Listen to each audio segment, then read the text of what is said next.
Existe en las afueras de Puebla, donde el avance de la modernidad parece dudar antes de consumir el campo, una reliquia de un tiempo olvidado. La Hacienda de San Lázaro no es un lugar que invite a los visitantes con promesas de historia gloriosa. Por el contrario, sus muros de piedra, manchados por la humedad de más de un siglo de lluvias, parecen exudar una melancolía palpable, un silencio que es más pesado que la simple ausencia de sonido. Los vientos que serpentean a través de los campos de agave que la rodean, llevan consigo un susurro persistente, una leyenda que los ancianos de los pueblos cercanos todavía relatan en voz baja cuando cae la noche. Hablan de la familia de la Serna, los señores de esta tierra durante el apogeo del porfiriato, una estirpe tan impecable, tan radiante en su rectitud y piedad, que se decía que no proyectaban sombra alguna. La leyenda, sin embargo, tiene un reverso oscuro, pues cuenta que esta extraña bendición tenía un costo terrible, uno que se pagaba con las vidas de aquellos que desaparecían, sin dejar rastro de los campos y talleres de la hacienda, almas anónimas cuyo único epitafio era el miedo que su ausencia sembraba en el corazón de sus iguales. Hoy, los jardines de San Lázaro son un laberinto salvaje donde la maleza ha estrangulado a las rosas de Castilla, y las estatuas de ángeles, con rostros erosionados por el tiempo, parecen llorar lágrimas de musgo. La fachada neoclásica, diseñada para proyectar orden y poder, se desmorona lentamente, como una máscara que finalmente cede para revelar la calavera que hay debajo. La familia de la Serna bajo el patriarcado de don Ramiro fue en su tiempo el faro de la sociedad poblana, un ejemplo deslumbrante de lo que la era del progreso prometía. Eran titanes de la industria textil, sus fábricas zumbando día y noche, tejiendo no solo tela, sino la misma fibra económica de la región. Su generosidad era tan legendaria como su riqueza. Eran mecenas de las artes, financiando óperas y exposiciones, y benefactores devotos de la Iglesia, cuyas donaciones se materializaban en altares de oro y vitrales que inundaban las naves con luz celestial. Los periódicos de la época, como el Monitor Republicano, los describían con una prosa florida y reverencial, elogiando su moralidad intachable y su compromiso con el orden y la civilización. En los retratos al óleo que aún cuelgan, cubiertos de una fina capa de polvo, en los salones de la hacienda, sus miradas son severas, sus posturas rígidas, la encarnación de una perfección casi inhumana. Se decía que en las grandes galas que ofrecían, la luz de los candelabros parecía adherirse a ellos, negándose a crear las siluetas oscuras que seguían a todos los demás mortales.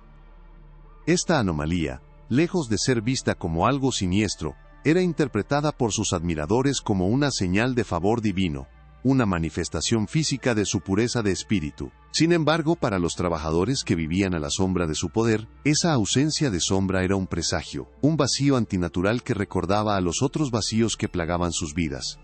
Los puestos de trabajo inexplicablemente desocupados, las familias que de la noche a la mañana quedaban sin un padre o un hermano, las desapariciones que se convertían en un silencio incómodo, un tema que nadie se atrevía a investigar por temor a atraer la misma atención inescrutable de los amos de San Lázaro.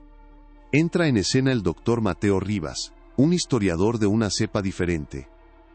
No es un romántico en busca de leyendas, sino un académico meticuloso, casi un forense del pasado, cuya especialidad es la disección de las estructuras económicas del México del siglo XIX. Para él, el porfiriato no era una era dorada de progreso, sino una compleja maquinaria de poder y explotación, y las grandes familias como los de la Serna eran sus engranajes más cruciales.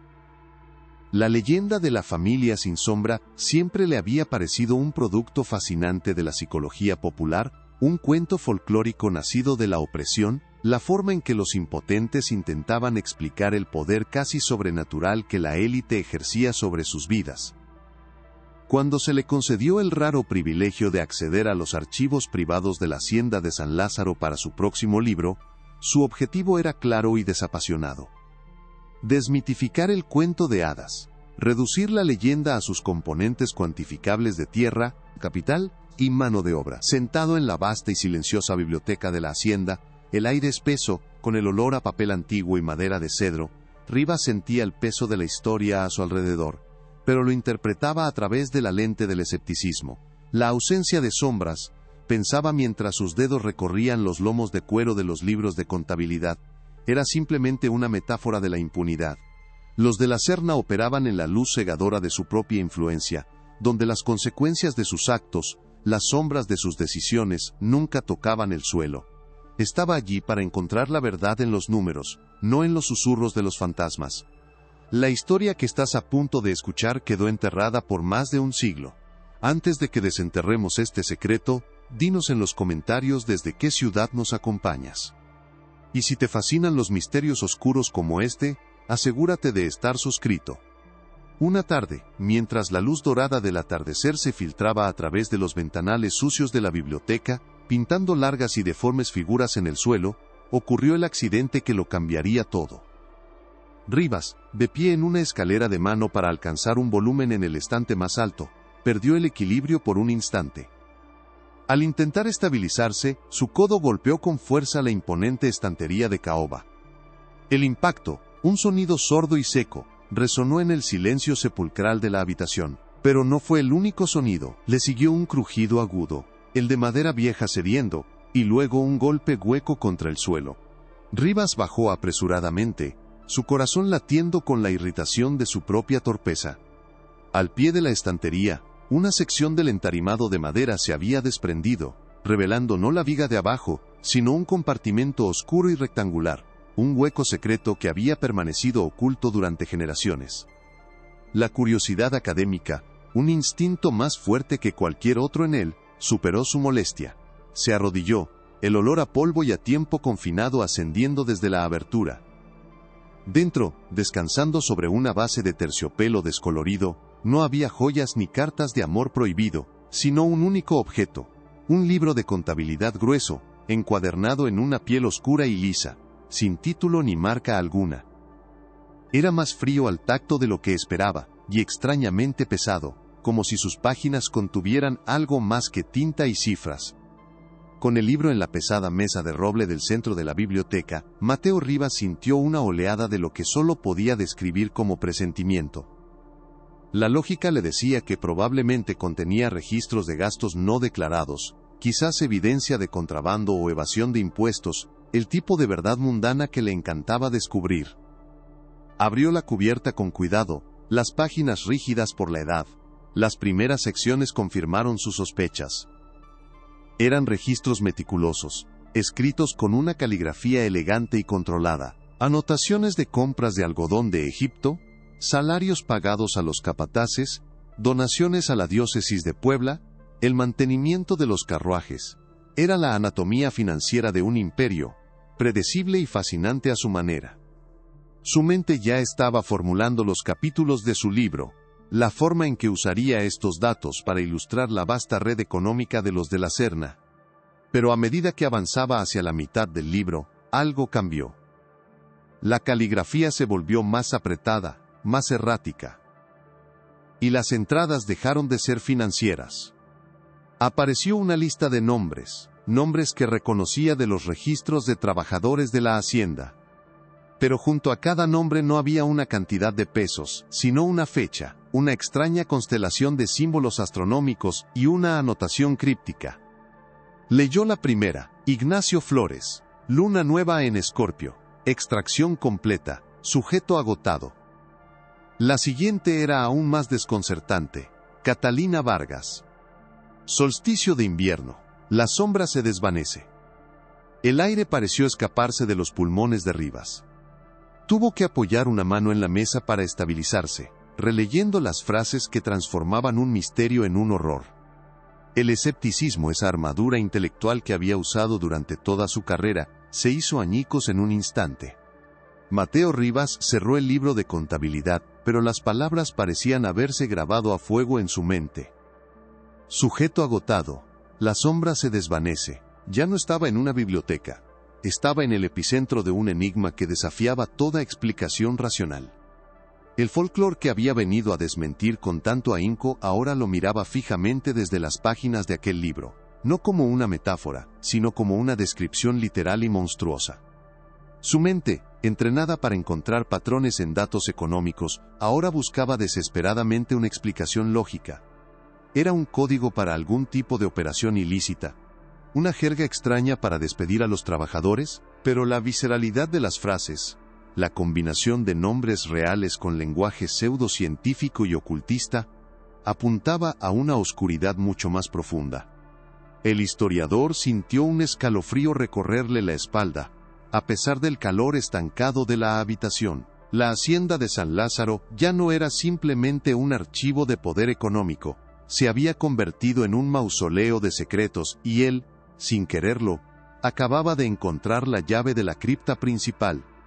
Sosteniendo el libro de cuero, sintió su peso de una manera nueva y terrible. No era el peso del papel y la piel, sino el peso de las vidas registradas en su interior. En ese momento, la investigación académica de Mateo Rivas murió, y en su lugar nació una obsesión, una necesidad imperiosa de entender qué rituales atroces se habían llevado a cabo entre esos muros, y qué significaba, en el mundo de mente de don Ramiro de la Serna, robarle la sombra a una persona. La primera noche después del descubrimiento, fue una vigilia febril para Mateo Rivas. El libro de contabilidad permanecía abierto sobre la mesa de roble, sus páginas iluminadas por la luz temblorosa de una lámpara de aceite que proyectaba sombras danzantes y monstruosas en las paredes de la biblioteca. Cada crujido de la vieja hacienda, cada silbido del viento a través de los marcos de las ventanas, parecía una respuesta a las preguntas que ahora aullaban en su mente. Su escepticismo, antes una fortaleza inexpugnable, se había derrumbado, dejando al descubierto una vulnerabilidad que no sabía que poseía. Las palabras del libro, extracción completa, la sombra se desvanece, se repetían en un eco incesante. Intentó aplicar la lógica, formular hipótesis racionales. Podría ser un código para el tráfico de personas, una contabilidad secreta para la venta de trabajadores a otras haciendas lejanas, pero la terminología era demasiado extraña, demasiado imbuida de un delirio pseudocientífico y esotérico, para encajar en un simple crimen de explotación. El historiador se dio cuenta de que estaba en el umbral de algo mucho más oscuro. La leyenda que había venido a desmantelar no era una exageración del poder de los de la Serna, era, de una manera aterradora y literal, la confesión de sus crímenes, y este libro era su evangelio profano. La investigación académica había terminado, ahora comenzaba un descenso. Con las primeras luces del alba, pálidas y grises a través de los cristales sucios, Mateo Rivas había trazado un plan de acción, una metodología para navegar por el laberinto que se abría ante él. El libro de contabilidad era la piedra roseta de esta atrocidad, pero necesitaba corroboración, un ancla en la realidad documentada para evitar perderse en la locura de sus páginas. El primer paso era ineludible. Debía cruzar los nombres de la lista con los registros oficiales. Necesitaba saber si Ignacio Flores, Catalina Vargas y los demás eran fantasmas de tinta o personas de carne y hueso cuyas vidas habían sido borradas no solo en la práctica, sino también en la historia. Su destino era el archivo parroquial del pueblo más cercano, un repositorio de nacimientos, matrimonios y muertes que servía como el tejido conectivo de la memoria comunitaria. Guardó el libro de cuero oscuro de vuelta en su compartimento secreto, sintiendo un alivio irracional al ocultarlo de la vista, como si sus páginas pudieran irradiar su malevolencia. Al salir de la hacienda, el aire fresco de la mañana se sintió extrañamente delgado, y por primera vez se fijó en cómo las largas sombras del amanecer parecían evitar los muros de la casona, retorciéndose en el suelo como si tuvieran miedo de tocar la piedra. El archivo parroquial estaba alojado en una pequeña sala contigua a la sacristía de una iglesia, cuya fachada de cantera mostraba las cicatrices de siglos de sol y lluvia. El aire en el interior era denso, impregnado del aroma dulzón del incienso quemado, la cera de vela y el olor seco y terroso del papel antiguo. Un anciano sacerdote, con ojos nublados por las cataratas pero una mente aún lúcida, lo recibió con una mezcla de curiosidad y recelo. Rivas, consciente de la delicadeza de su misión, explicó su propósito en términos vagos y académicos, hablando de un estudio demográfico sobre la fuerza laboral en las haciendas del Porfiriato. No podía simplemente preguntar por personas desaparecidas, eso levantaría sospechas y cerraría puertas. Necesitaba moverse con la paciencia de un arqueólogo, cepillando suavemente las capas de tiempo para no dañar lo que se encontraba debajo. El sacerdote, después de una larga pausa que pareció medir el alma de Rivas, le dio acceso a los tomos encuadernados en piel de becerro. volúmenes tan pesados y solemnes como las vidas que contenían. Las páginas eran quebradizas, y el sonido que hacían al pasar era como el susurro de hojas secas, el sonido del tiempo mismo desmoronándose bajo sus dedos. Durante horas Mateo se sumergió en un mar de caligrafía descolorida, siguiendo con el dedo los registros de una comunidad olvidada. El trabajo era tedioso, una prueba de paciencia que adormecía la mente. Nombres, fechas, causas de muerte que hablaban de una vida dura y corta, fiebres tifoideas, accidentes en el campo, partos que salieron mal. Era la letanía predecible de la pobreza del siglo XIX, y entonces, lo encontró. Ignacio Flores. La caligrafía del párroco de 1887 era clara, casi desafiante en su simplicidad. La fecha de defunción coincidía exactamente con la anotada en el libro de contabilidad de don Ramiro. Un escalofrío recorrió la columna de Rivas, un frío que no tenía nada que ver con la humedad de la sala de piedra. La causa de la muerte registrada oficialmente era escueta, casi evasiva. Fiebres súbitas. No había más detalles, ni el nombre de un médico, ni testigos. Era un punto final burocrático, diseñado para no invitar a más preguntas. Rivas sintió que el corazón le latía con fuerza en el pecho. Acababa de encontrar el primer hilo tangible que conectaba el delirio del libro secreto con la realidad documentada. Ignacio Flores no era solo una entrada en un libro de horrores, era un hombre cuyo final había sido deliberadamente ofuscado. El descubrimiento de Ignacio Flores fue la clave que abrió la cerradura. Con renovada y sombría energía, Rivas continuó su búsqueda, ahora con un patrón en mente. Catalina Vargas. La encontró registrada 2 meses después. Causa de muerte. Agotamiento nervioso. La fecha, de nuevo, era una coincidencia perfecta con la del libro. Justo después del solsticio de invierno. Uno por uno, los nombres comenzaron a surgir de las páginas del pasado, cada uno acompañado de una causa de muerte sospechosamente vaga. Melancolía profunda, debilidad constitucional, mal de aire. Eran diagnósticos que no explicaban nada, cortinas de humo terminológicas para ocultar la ignorancia médica, o, como sospechaba Rivas con creciente certeza, para encubrir una verdad inconfesable. El historiador se dio cuenta de que estaba presenciando un sistema, una conspiración de silencio. Los trabajadores de la hacienda de San Lázaro morían de dolencias que no tenían nombre, mientras que en un libro secreto, su patriarca registraba sus verdaderos epitafios con símbolos astronómicos y la fría jerga de un carnicero.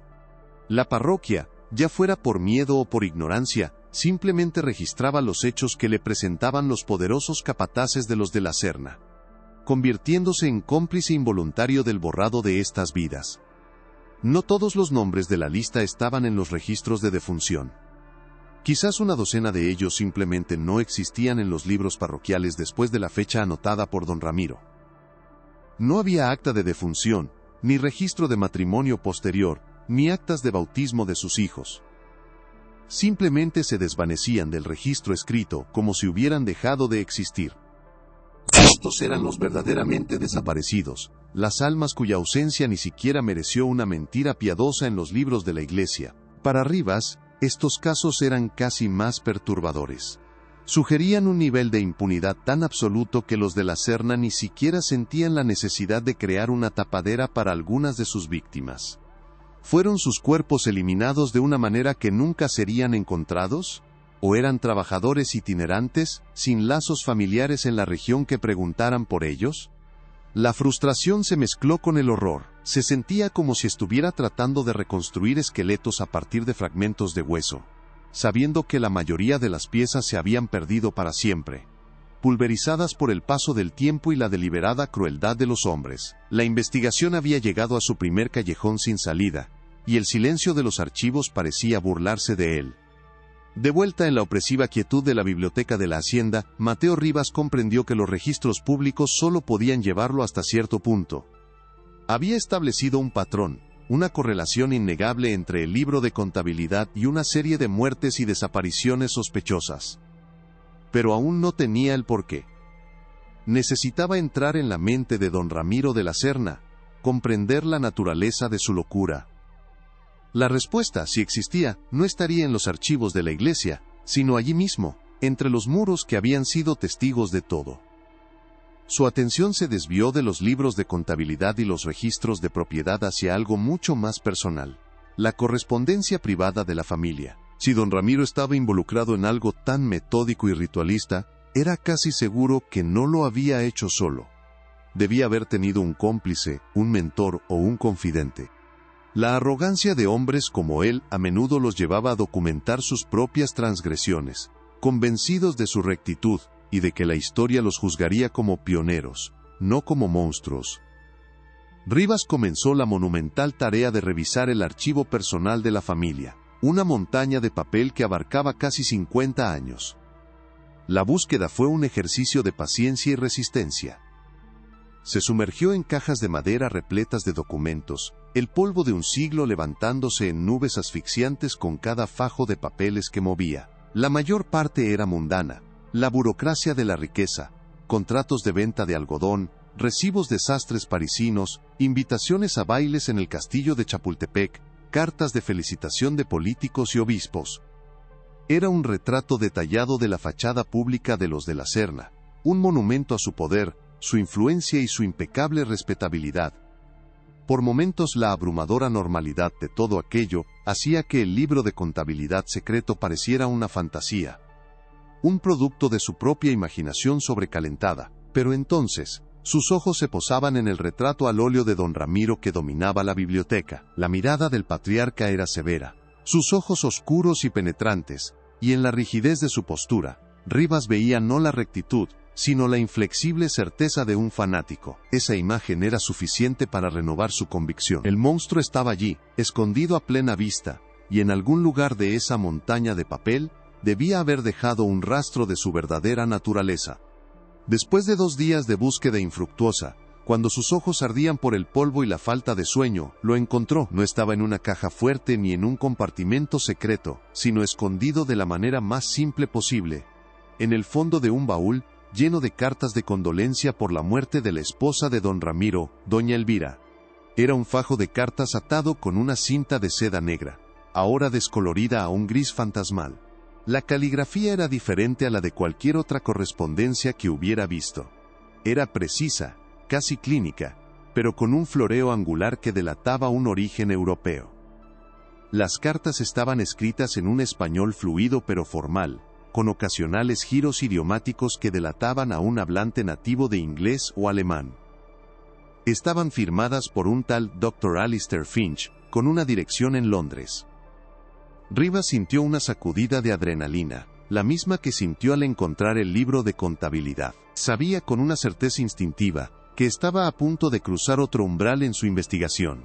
Desató la cinta con manos temblorosas, el frágil tejido casi deshaciéndose al tacto, y comenzó a leer la primera carta. La correspondencia comenzaba de manera bastante inocente, con discusiones sobre botánica y la aclimatación de especies de orquídeas europeas en el clima de Puebla. Pero rápidamente, el tono cambiaba, adentrándose en territorios mucho más extraños.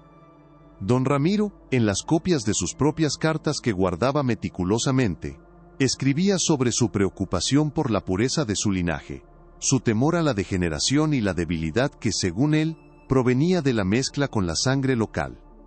Escribía sobre la necesidad de fortalecer su estirpe, de alcanzar un estado de perfección física y espiritual que los elevara por encima de la humanidad común. Rivas leyó, horrorizado, cómo el discurso del progreso y el orden del porfiriato se retorcía en las cartas de don Ramiro hasta convertirse en una obsesión eugenésica, una filosofía de supremacía que veía a sus trabajadores no como seres humanos sino como meros recipientes de una materia prima que él codiciaba. La fachada de piedad católica y civilización se desvanecía para revelar una ideología oscura, basada en una mezcla de darwinismo social malinterpretado y antiguas creencias herméticas. Las respuestas del Dr. Alistair Finch eran aún más reveladoras. El médico londinense parecía ser una figura marginal en su propio país, un hombre cuyas teorías habían sido rechazadas por la comunidad científica convencional. En don Ramiro, había encontrado un mecenas dispuesto a financiar sus ideas más radicales. Finch escribía con entusiasmo sobre la energía vital, a la que se refería con el término arcaico de pneuma o esencia anímica. Postulaba que esta energía, la fuerza que animaba el cuerpo y según él, proyectaba la sombra como manifestación física del alma, podía ser transferida de un individuo a otro. Describía procedimientos teóricos que involucraban transfusiones de sangre, destilación de fluidos corporales y la aplicación de corrientes galvánicas, todo ello sincronizado con ciclos astrológicos para maximizar la eficacia de la transferencia. Era un delirio, una pesadilla de alquimia y ciencia médica victoriana, pero ambos hombres lo discutían con la seriedad y el fervor de quienes creen estar al borde de un descubrimiento que cambiará el mundo. Rivas sintió náuseas. Las crípticas anotaciones del libro de contabilidad de repente cobraron un sentido espantoso. Extracción completa. No se trataba de un despido ni de una venta. Se refería a la extracción de esta supuesta esencia anímica. Sujeto agotado. Era la descripción clínica del estado de la víctima, después de que le hubieran robado su vitalidad. Y la frase más escalofriante de todas, la sombra se desvanece. Ya no era una metáfora. Era el objetivo final del experimento. En su locura compartida, don Ramiro y el Dr. Finch creían que al drenar la fuerza vital de sus víctimas, no solo fortalecían a la familia de la Serna, sino que también les quitaban su sombra, el símbolo visible de su conexión con el mundo terrenal y mortal. La leyenda local, la historia de la familia que no proyectaba sombra, no era un cuento nacido del miedo de los campesinos. Era una meta, un ideal monstruoso, que los de la Serna perseguían activamente. Era la manifestación de su éxito, una prueba visible de su supuesta ascensión a un plano superior de existencia, lograda a través del sacrificio sistemático y vampírico de aquellos a quienes consideraban inferiores. El historiador tuvo que detenerse, cerrar los ojos y respirar hondo. El aire de la biblioteca parecía viciado, contaminado por la maldad que emanaba de aquellas páginas. Las cartas proporcionaron otra pieza crucial del rompecabezas. En una misiva fechada en la primavera de 1888, don Ramiro se quejaba a Finch de una extraña aflicción que se estaba extendiendo entre algunos de los trabajadores de la hacienda, incluso aquellos que no habían sido seleccionados para los procedimientos. La describía como una apatía profunda, una palidez mortal y una pérdida total de la voluntad. Síntomas que según él estaban causando problemas en la productividad. Descartaba la posibilidad de que fuera una enfermedad contagiosa, sugiriendo en cambio que podría ser un efecto secundario atmosférico de sus experimentos, una especie de fuga de vitalidad que afectaba a los más débiles. Esta anotación, casi un comentario al margen para don Ramiro, fue una bengala de luz para Mateo Rivas. Le dio una nueva vía de investigación. Una que podría proporcionar evidencia externa y objetiva de los crímenes. Si existía una enfermedad inexplicable que afectaba a los trabajadores de la región en esa época, seguramente algún médico local la habría notado y documentado. La búsqueda de Rivas se trasladó de nuevo de los archivos privados de la hacienda a los registros públicos de la ciudad. El archivo histórico de Puebla era un lugar muy diferente a la pequeña y húmeda sala parroquial. Era un edificio gubernamental, ordenado y austero, donde la historia estaba catalogada, numerada y despojada de su alma. Rivas solicitó acceso a los informes médicos y sanitarios del distrito correspondientes a la década de 1880.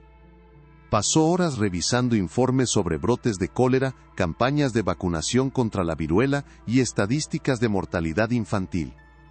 Era un registro sombrío pero predecible de los desafíos de la salud pública de la época.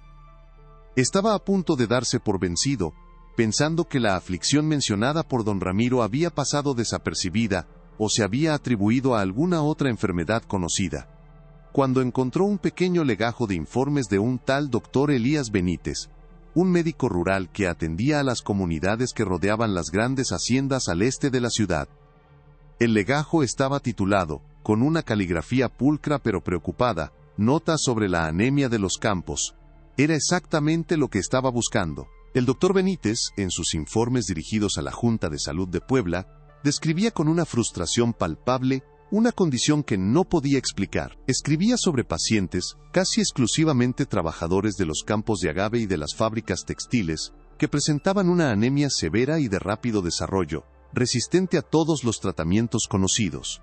Pero lo que más desconcertaba al médico no eran los síntomas físicos, sino los psicológicos. Describía una apatía catatónica, una vacuidad en la mirada que él llamaba la pérdida del brillo. Sus pacientes, escribía, parecían desprovistos de voluntad, como cáscaras vacías que seguían respirando por pura costumbre. Se movían lentamente, hablaban en susurros y parecían no sentir ni alegría ni dolor.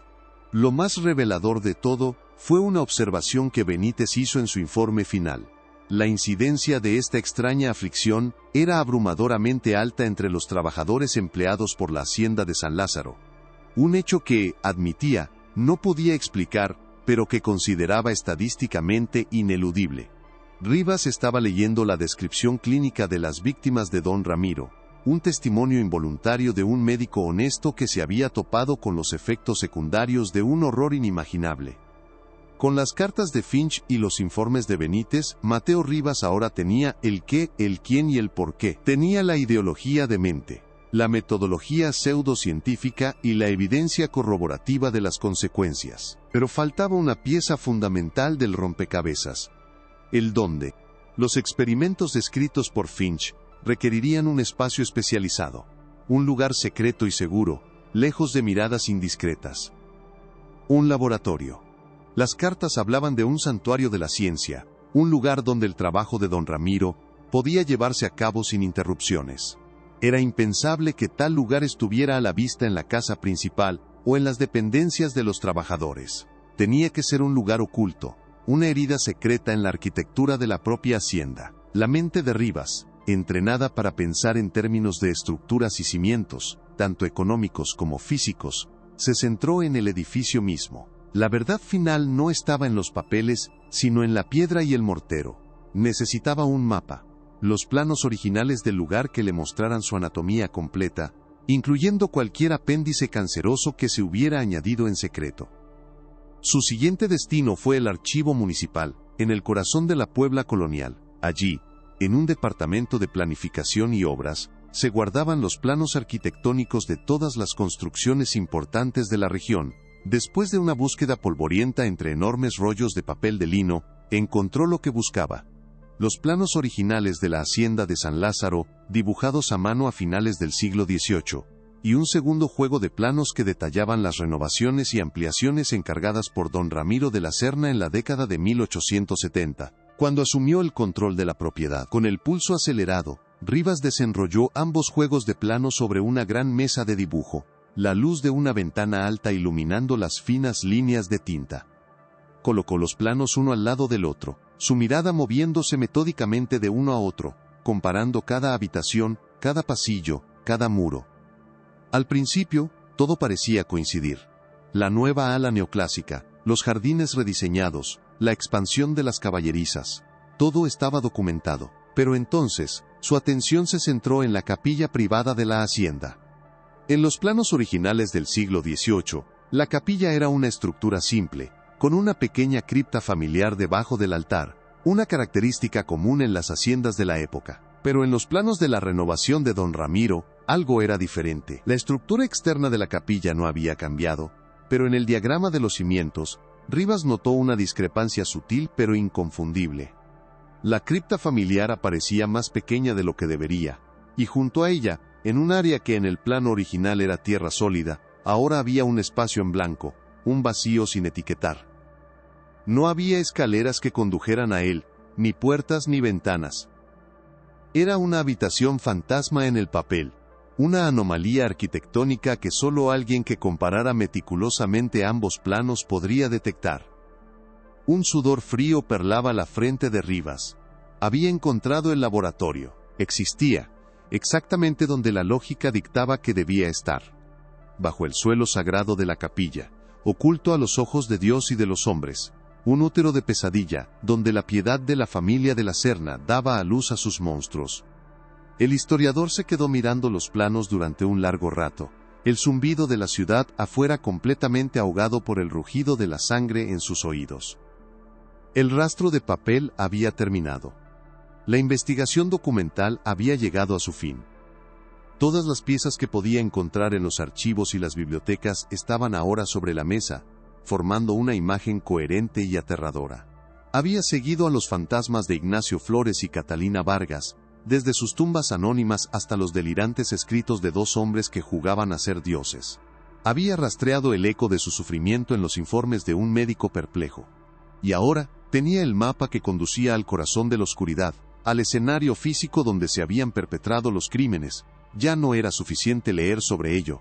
Para comprender verdaderamente la profundidad de la depravación de don Ramiro, para dar un cierre a las víctimas sin nombre, tenía que ir allí. Tenía que volver a la hacienda de San Lázaro, no como un académico que revisa documentos, sino como un explorador que se prepara para descender a una tumba recién descubierta, sabiendo que lo que encontraría allí abajo redefiniría para siempre los límites del horror humano. El regreso de Mateo Rivas a la hacienda de San Lázaro fue un acto de naturaleza completamente distinta a su llegada inicial. Ya no era el académico escéptico que caminaba por sus terrenos con la arrogancia del desmitificador. Ahora, cada paso que daba sobre la tierra reseca y agrietada se sentía pesado, como si caminara sobre un cementerio sin marcar.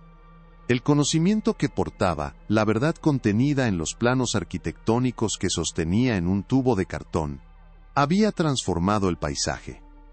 Los muros de piedra ya no eran simples testigos silenciosos del paso del tiempo, eran los contenedores de un secreto canceroso. El viento que susurraba a través de los agaves ya no parecía llevar una leyenda folclórica, sino el eco real de un sufrimiento inimaginable. Levantó la vista hacia la fachada de la casona, observando cómo la luz del sol de la tarde se negaba a tocar ciertas ventanas, dejándolas como cuencas oculares vacías en una calavera de piedra. La hacienda ya no le parecía un monumento a la opulencia del porfiriato, sino un mausoleo diseñado con una simetría monstruosa, un altar erigido para un dios de la oscuridad que se vestía con ropajes de progreso y civilización. Su misión ya no era escribir un libro, sino realizar una exhumación.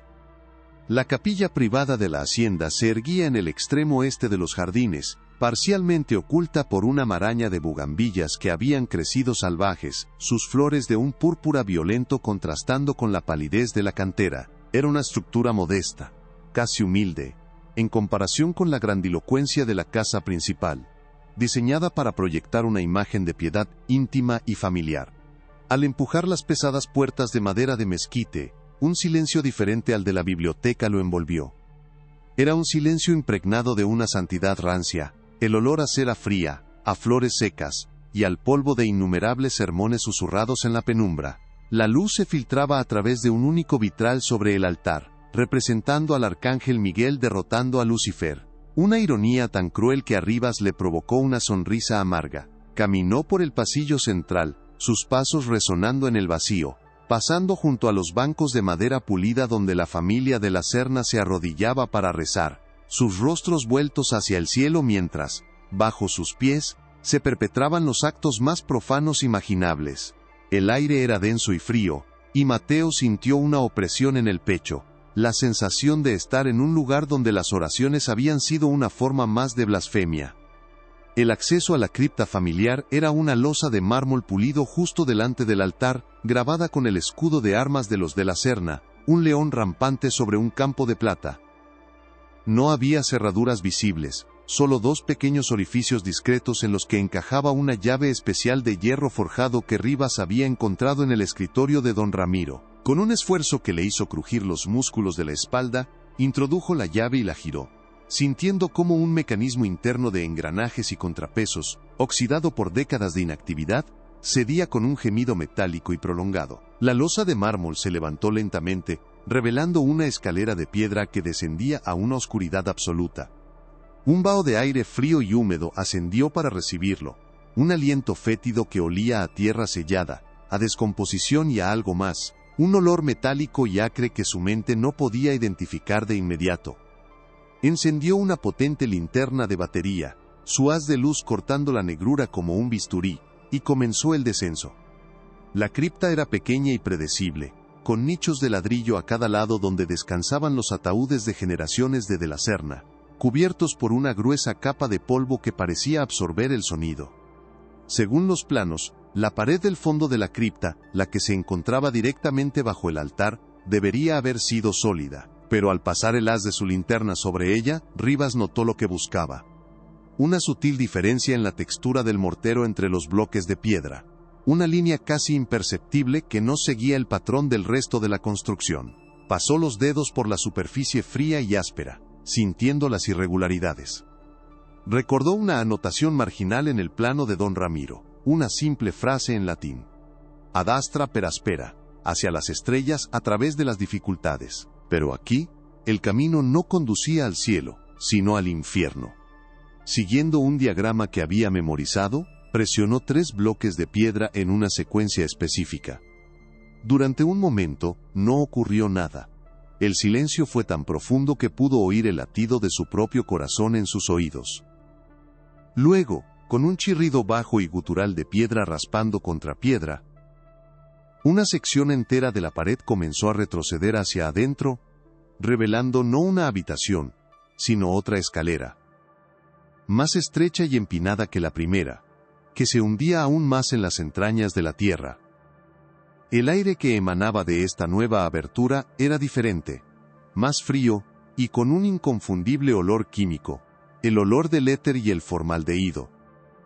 El descenso por la segunda escalera fue una prueba para los nervios. Las paredes eran de tierra apisonada, húmedas al tacto, y el espacio era tan estrecho que sus hombros rozaban ambos lados. El haz de su linterna bailaba delante de él, creando sombras alargadas y grotescas, que parecían moverse por sí solas en la periferia de su visión. Cada paso hacia abajo se sentía como un paso más lejos del mundo de los vivos. El silencio aquí era aún más profundo, un vacío sordo que parecía presionar contra sus tímpanos. Podía oler el miedo en su propio sudor, mezclado con el olor antiséptico que se intensificaba con cada escalón. Estaba entrando en el santuario privado de don Ramiro, el lugar donde la razón y la ciencia se habían prostituido al servicio de una locura megalómana. Imaginó a los trabajadores siendo arrastrados por esta misma escalera, su terror resonando en la oscuridad, sus gritos ahogados por las toneladas de tierra y piedra que los separaban del mundo exterior. La investigación académica se había desvanecido por completo, reemplazada por una cruda y visceral confrontación con el mal en su forma más pura y metódica. Cuando sus pies finalmente tocaron un suelo nivelado, se encontró en una caverna abovedada, mucho más grande de lo que los planos sugerían. El espacio había sido excavado directamente en la roca madre bajo la hacienda, un útero de piedra que había gestado horrores. Lo que vio a la luz de su linterna hizo que se le helara la sangre en las venas. Era una pesadilla que fusionaba un quirófano victoriano con el laboratorio de un alquimista. En el centro de la sala, anclada al suelo de piedra, había una mesa de operaciones de hierro fundido, con correas de cuero desgastadas y manchadas en los tobillos, las muñecas y la frente. Un sistema de canaletas talladas en la superficie de la mesa conducía a un desagüe en el suelo, un detalle práctico y nauseabundo. Alrededor de la mesa, había una colección de aparatos extraños y siniestros, grandes jeringas de vidrio y latón, alambiques de cobre conectados por una red de tubos a cilindros de vidrio que contenían líquidos oscuros y viscosos, y una batería galvánica con electrodos de cobre que colgaban como serpientes metálicas, listos para ser aplicados a un cuerpo humano. Las paredes de la caverna estaban cubiertas, no con estanterías de libros, sino con algo mucho más perturbador. De un lado, colgaban diagramas anatómicos detallados, similares a los que se encontrarían en una escuela de medicina, pero habían sido profanados. Superpuestos a los músculos, huesos y órganos, había intrincados mapas astrológicos dibujados con tinta roja, conectando los planetas y las constelaciones con diferentes partes del cuerpo. Frases escritas con la caligrafía apretada de don Ramiro llenaban los márgenes, describiendo la influencia de Marte en la composición de la sangre o la conexión de Saturno con la melancolía del alma. Del otro lado de la sala, había jaulas, grandes jaulas de hierro como las que se usan para animales, pero claramente diseñadas para contener a un ser humano. Estaban vacías, pero el suelo de piedra en su interior estaba rayado y desgastado, testimonio silencioso del pánico y la desesperación de quienes habían estado encerrados allí. Rivas sintió que el aire se volvía irrespirable, como si las almas de las víctimas todavía estuvieran atrapadas en esa cámara subterránea, su terror impregnado en la misma piedra. Mateo se acercó a una mesa de trabajo de madera, sobre la cual descansaban instrumentos quirúrgicos de acero niquelado, dispuestos con una precisión obsesiva sobre un paño de terciopelo. Había bisturís, sierras para huesos, trépanos y agujas de una longitud y grosor aterradores. Junto a ellos, un ejemplar del Malleus Maleficarum, el infame manual para la caza de brujas del siglo XV, yacía abierto junto a un tratado alemán sobre hematología. Era la encarnación física de la correspondencia entre don Ramiro y el Dr. Finch, la unión profana de la superstición medieval y la arrogancia científica. Rivas podía visualizar la escena. Don Ramiro, vestido con una bata de cuero como un carnicero, moviéndose con una calma delirante en este escenario, convencido de que no estaba cometiendo una atrocidad, sino que estaba llevando a cabo un acto sagrado de purificación, un avance evolutivo para su linaje. La frialdad metódica del lugar era quizás lo más aterrador. No era el caos de un asesino enajenado, sino el ordenado santuario de un monstruo que creía firmemente en la rectitud de su causa. Su corazón se detuvo cuando su linterna iluminó un detalle en la pared detrás de la mesa de operaciones. Había una serie de pequeños ganchos de latón, y de uno de ellos todavía colgaba algo, un pequeño escapulario de tela, bordado con una imagen descolorida de la Virgen de Guadalupe. Debajo, en el suelo, había un rebozo de lana raído, el tipo de prenda que usaban las trabajadoras del campo. Eran los últimos vestigios de una identidad, los objetos personales de una víctima anónima que habían sido descartados antes de que su cuerpo fuera profanado. Rivas se arrodilló, sin atreverse a tocar los objetos, pero viéndolos como las reliquias más sagradas y trágicas que jamás había encontrado. Estos pequeños pedazos de tela humanizaban el horror de una manera que los instrumentos y los diagramas no podían. Contaban la historia de una persona real, con una fe, una vida y un nombre que había sido borrado por la locura de un hombre. En ese momento, la búsqueda de la verdad de Mateo Rivas se convirtió en algo más. Se convirtió en un juramento silencioso de dar voz a aquellos a quienes se les había arrebatado todo, incluso su propia sombra. En un rincón oscuro de la caverna, apiladas detrás de unos barriles de madera que olían a cal, encontró una colección de cajas de madera de cedro, selladas con cera. Cada caja estaba etiquetada con un año. Su pulso se aceleró. La fotografía era una obsesión de la época, un medio que pretendía capturar la verdad objetiva. Si don Ramiro era tan metódico, era muy probable que hubiera documentado su trabajo. Con una barreta de hierro que encontró apoyada contra la pared, forzó la tapa de la caja marcada con el año 1887. El interior estaba cuidadosamente embalado con paja seca. Dentro, protegidas en ranuras individuales, había docenas de placas de daguerrotipo, finas láminas de cobre plateado, pesadas y frías al tacto. Con manos temblorosas, sacó la primera. La sostuvo contra el haz de su linterna, inclinándola hasta que la imagen latente se hizo visible. La cara de un hombre joven le devolvió la mirada. Tenía los ojos oscuros y una ligera sonrisa en los labios. Rivas reconoció el nombre escrito en una pequeña etiqueta de papel pegada al reverso de la placa. Ignacio Flores. Era la imagen de un hombre lleno de vida, capturado momentos antes de que su mundo se convirtiera en una pesadilla. Continuó examinando las placas de la primera caja.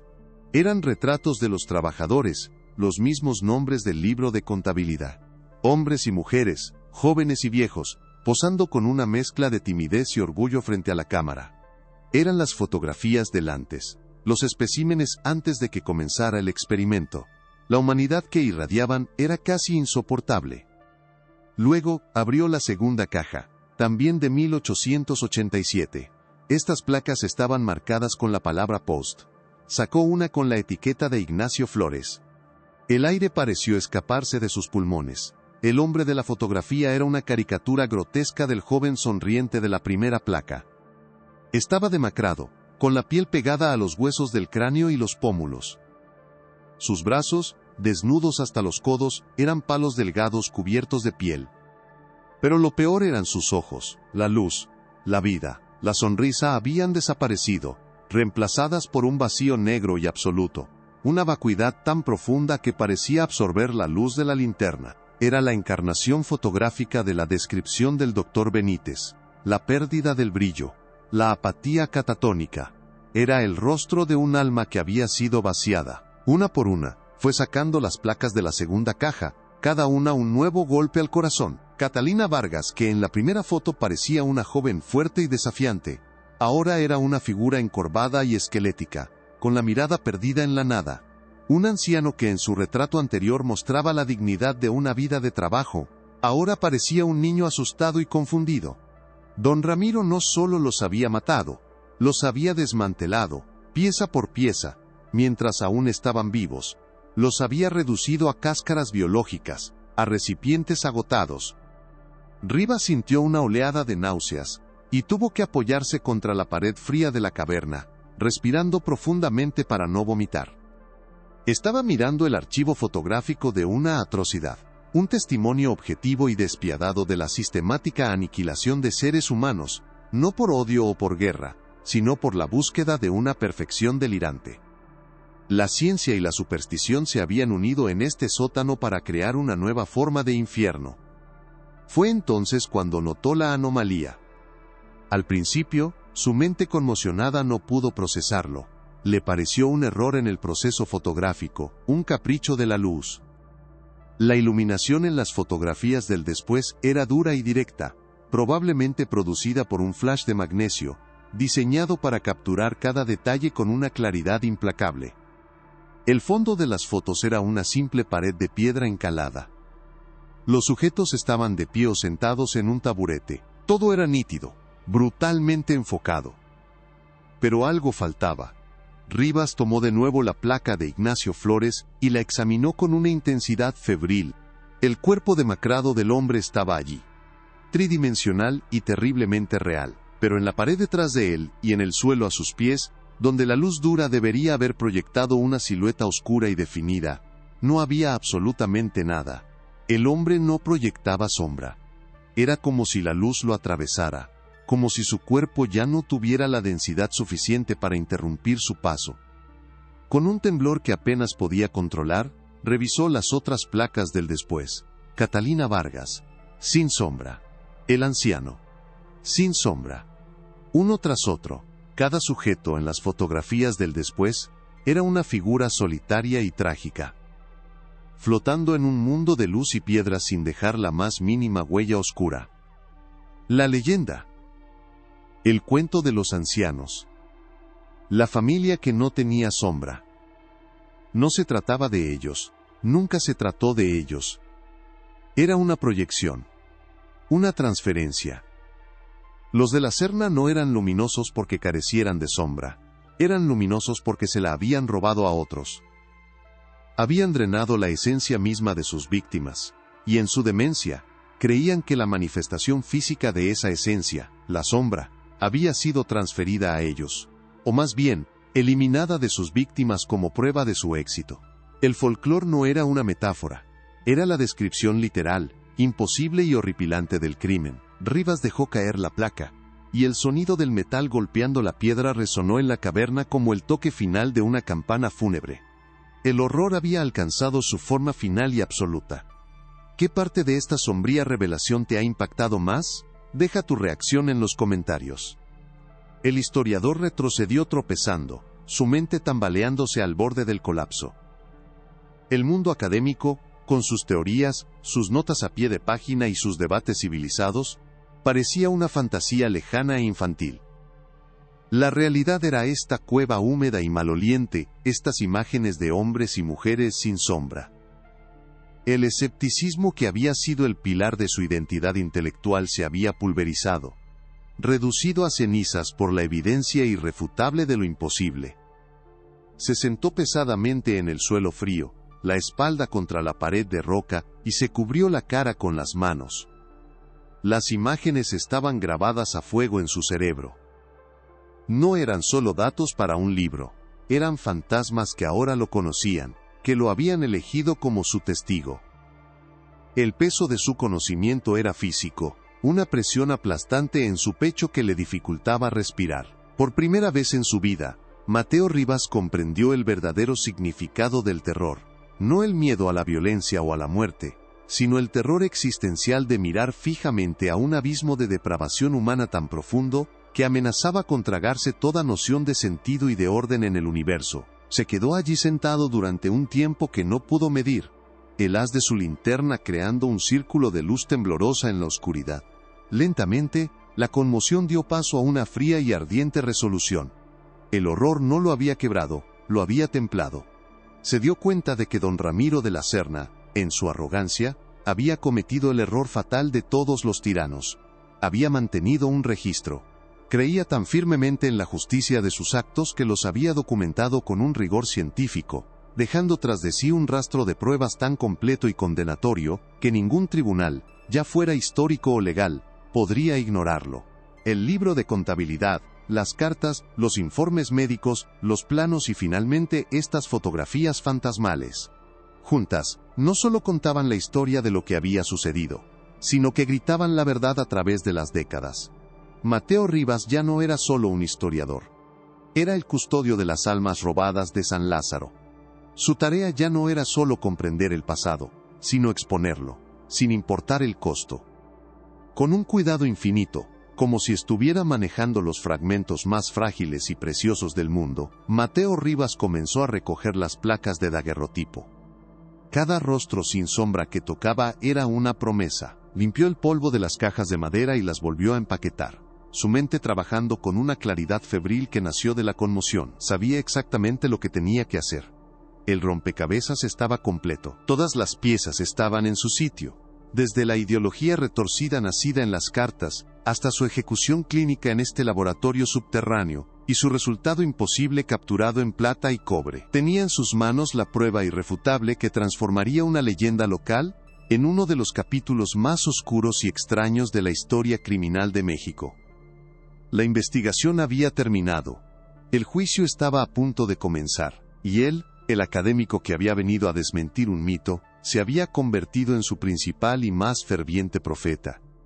Al comenzar el ascenso de vuelta a la cripta, con las cajas de daguerrotipos bajo el brazo, Mateo no sintió alivio. No había escapatoria de lo que había visto en ese sótano. Sabía que esas imágenes lo perseguirían por el resto de sus días. Que los ojos vacíos de Ignacio Flores y Catalina Vargas lo mirarían desde las sombras de sus propios sueños.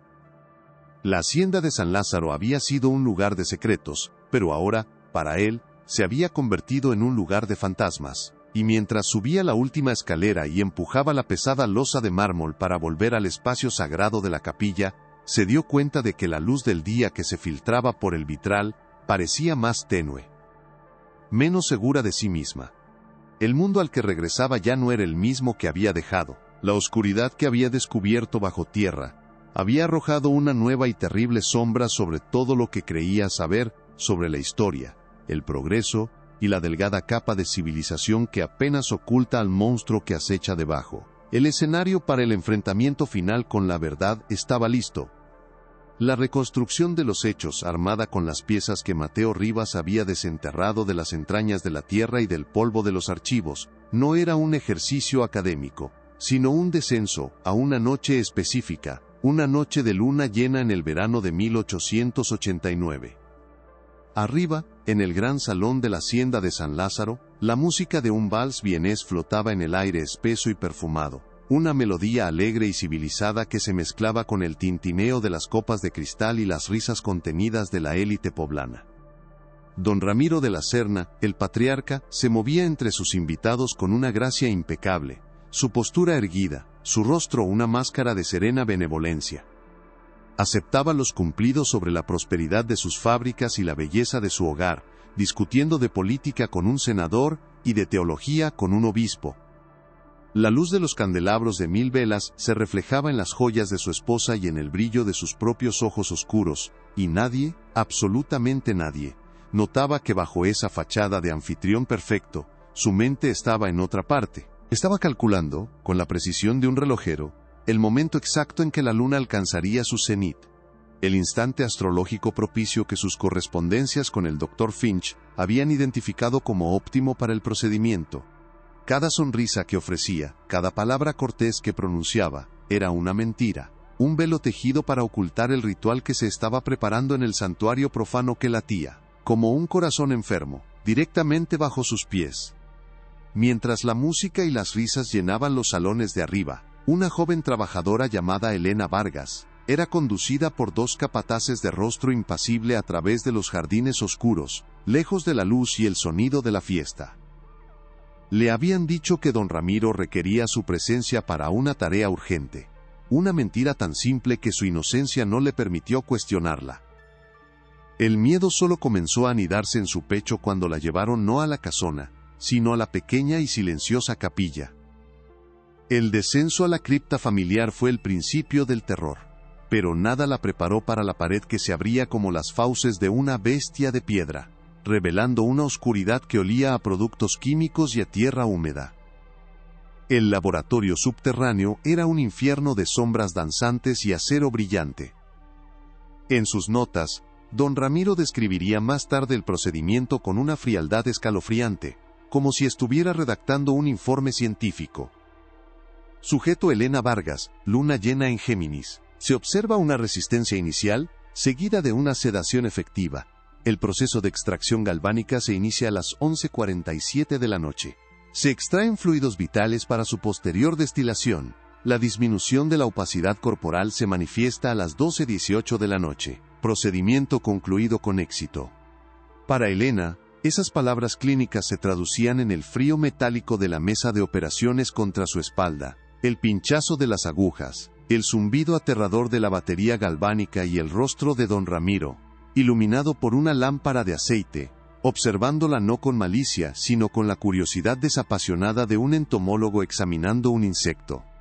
Su último pensamiento consciente no fue de odio, sino de una confusión desgarradora, preguntándose qué pecado había cometido para merecer un castigo tan incomprensible, mientras la música del vals, lejana y distorsionada, se filtraba a través de toneladas de tierra como el eco de un mundo al que ya nunca podría regresar.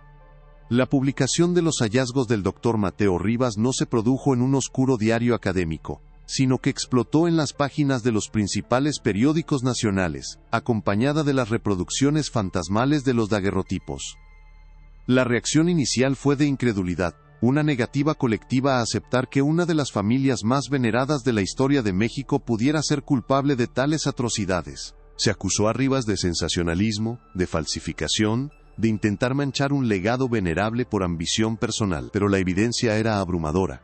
Una montaña de hechos meticulosamente documentados que no dejaba lugar a dudas. El libro de contabilidad, las cartas con el Dr. Finch, los informes del Dr. Benítez, y sobre todo, las fotografías. Esas imágenes de rostros vacíos y cuerpos sin sombra eran irrefutables.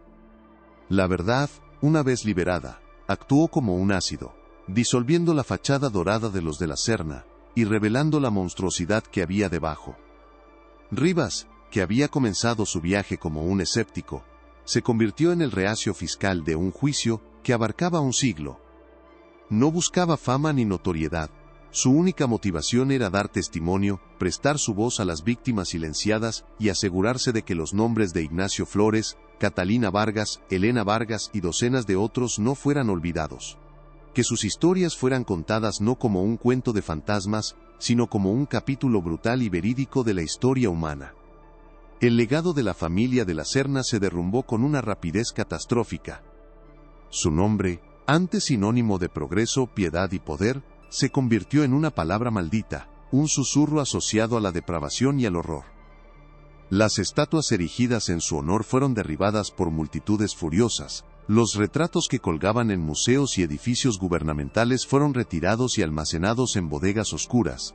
Y las calles y plazas que llevaban su nombre fueron rebautizadas apresuradamente. La hacienda de San Lázaro fue expropiada por el gobierno, no para convertirla en un museo que glorificara su pasado, sino para sellarla permanentemente, declarándola un lugar de memoria y luto. Las puertas fueron cerradas con cadenas, las ventanas tapiadas, y una simple placa de bronce fue colocada en la entrada, listando los nombres de las víctimas identificadas por Rivas. La propiedad, antes un símbolo de opulencia, se transformó en un monumento a la atrocidad.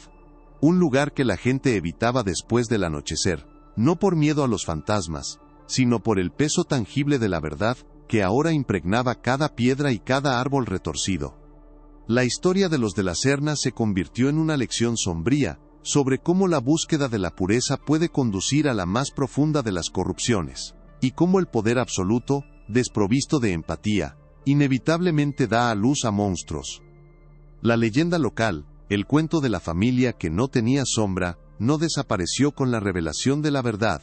Por el contrario, se hizo más fuerte, pero su naturaleza cambió para siempre. Ya no era un misterio folclórico, una historia susurrada para asustar a los niños en las noches oscuras.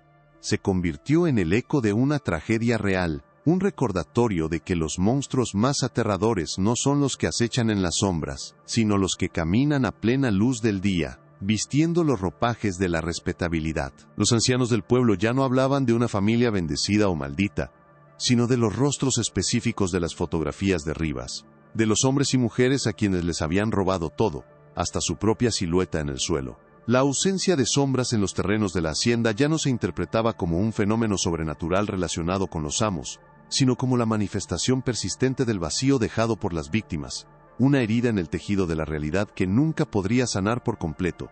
El miedo se mezcló con una profunda y duradera tristeza, la comprensión de que las almas perdidas de las que hablaban sus abuelos no eran espectros, sino personas de carne y hueso, cuyos finales silenciosos finalmente habían encontrado una voz en la historia. El doctor Mateo Rivas completó su libro, una obra que se convirtió en un texto fundamental para entender la psicopatología del poder en el México del Porfiriato. Ganó premios y reconocimientos, pero la victoria fue hueca. La verdad que había desenterrado se convirtió en su propia sombra, una compañera constante que lo seguía a todas partes. Nunca pudo volver a mirar un retrato de la época sin buscar el vacío en los ojos del sujeto. Nunca pudo caminar por una antigua hacienda sin preguntarse qué secretos se escondían bajo sus cimientos. Los rostros sin sombra de los daguerrotipos lo visitaban en sus sueños, no como acusadores, sino como recordatorios silenciosos de la fragilidad de la civilización. Había resuelto el enigma, había dado voz a los muertos, pero en el proceso, había perdido una parte de sí mismo, la cómoda certeza del académico de que la historia podía ser contenida y explicada de forma ordenada. Había aprendido de la manera más brutal que algunos abismos son tan profundos que, cuando los miras fijamente, algo de su oscuridad se queda contigo para siempre. Y la pregunta que cerraba su libro, la misma que lo atormentaba en las largas noches de insomnio, resonaba con una claridad terrible. Si un hombre puede llegar a creer que puede robar el alma de otro para perfeccionar la suya, ¿qué parte de su propia alma debe sacrificar primero? Si la búsqueda de la verdad en este caso te ha mantenido cautivo hasta el final, demuestra tu apoyo dándole un me gusta al video y compartiéndolo con alguien que también adore un buen misterio. Y para no perderte ninguna de nuestras futuras investigaciones en Archivos Olvidados, suscríbete y activa la campana.